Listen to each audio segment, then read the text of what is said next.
क्या government WhatsApp को force कर सकती है ये बताने के लिए कि वायरल मैसेज सबसे पहले किसने भेजा था? ये डिबेट फिर से रिसर्फेस हुआ था अप्रैल 2026 के केस की वजह से। यहाँ पे दिल्ली पुलिस इन्वेस्टिगेट कर रही थी एक होक्स बॉम्ब थ्रेट का जो मिनिस्ट्री ऑफ पेट्रोलियम को भेजा गया था।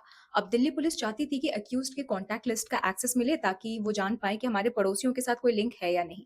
पर कोर्ट ने कहा अगर कॉन्टैक्ट लिस्ट का एक्सेस मिल जाएगा तो यहाँ पे इनोसेंट लोग फालतू में ड्रैग होंगे इन्वेस्टिगेशन में। इस केस ने एक बड़ा सवाल फिर से रीओपन कर दिया है कि गवर्नमेंट लार्ज मैसेजिंग प्लेटफॉर्म या फिर व्हाट्सएप का डेटा एक्सेस करने के लिए किस हद तक जा सकती है और इन्वेस्टिगेशन और प्राइवेसी के बीच लाइन कहां बनती है। अब ये इशू एक बड़े केस से रिलेटेड है। इंडिया में 2021 में आईटी रूल्स आए थे जिसमें रूल 4 सब रूल 2 ये बोलता है कि लार्ज मैसेजिंग प्लेटफॉर्म्स जैसे कि व्हाट्सएप को इतना केपेबल होना चाहिए कि वो आइडेंटिफाई कर पाए एक मैसेज का फर्स्ट ओरिजिनेटर कौन है। ये बस स्पेसिफिक सीरियस ऑफेंसेस के लिए यूज होगा जैसे कि national security, public order, rape, child sexual abuse etcetera. अब गवर्नमेंट को भी कोई लीगली ऑथराइज्ड ऑर्डर चाहिए इस चीज को एक्सेस करने के लिए।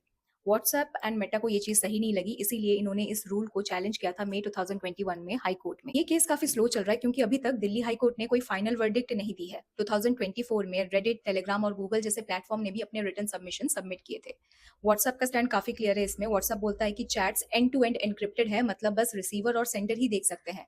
अगर हम ओरिजिनल सेंडर को ट्रेस करना चाहे तो पूरा एन्क्रिप्शन रीडिजाइन करना पड़ेगा ग्राउंड लेवल से, which will weaken the privacy protection of every user। Original sender अगर देश के बाहर है तो देश के अंदर रह के जो उस इन्फॉर्मेशन को पहले शेयर करता है वो फर्स्ट ओरिजिनेटर बन जाता है इस रूल के हिसाब से। गवर्नमेंट का स्टैंड बिल्कुल ऑपोजिट है। गवर्नमेंट बोलता है कि प्राइवेसी एक फंडामेंटल राइट है, पर एब्सोल्यूट नहीं उन केसेस में जहाँ पे नेशनल सिक्योरिटी, पब्लिक ऑर्डर जैसे थ्रेट हो, क्योंकि उन केसेस में अगर गवर्नमेंट के पास लीगली ऑथराइज्ड ऑर्डर है और कोई भी ऑप्शन नहीं बचा है तो गवर्नमेंट इन्वेस्टिगेशन कर सकती है, मैसेजेस ट्रेस कर सकती है और ये बिल्कुल जस्टिफाइबल है, भले ही इंडिविजुअल प्राइवेसी रेस्ट्रिक्ट हो रही हो। यहाँ पे दोनों साइड जो कंसर्न्स हैं वो लेजिटिमेट है। अब कोर्ट भी कंफ्यूज है, इसीलिए इतने टाइम से ये केस पेंडिंग है कोर्ट में। लीगल एंगल तो है ही है बट टेक्निकल ट्रेड ऑफ भी है।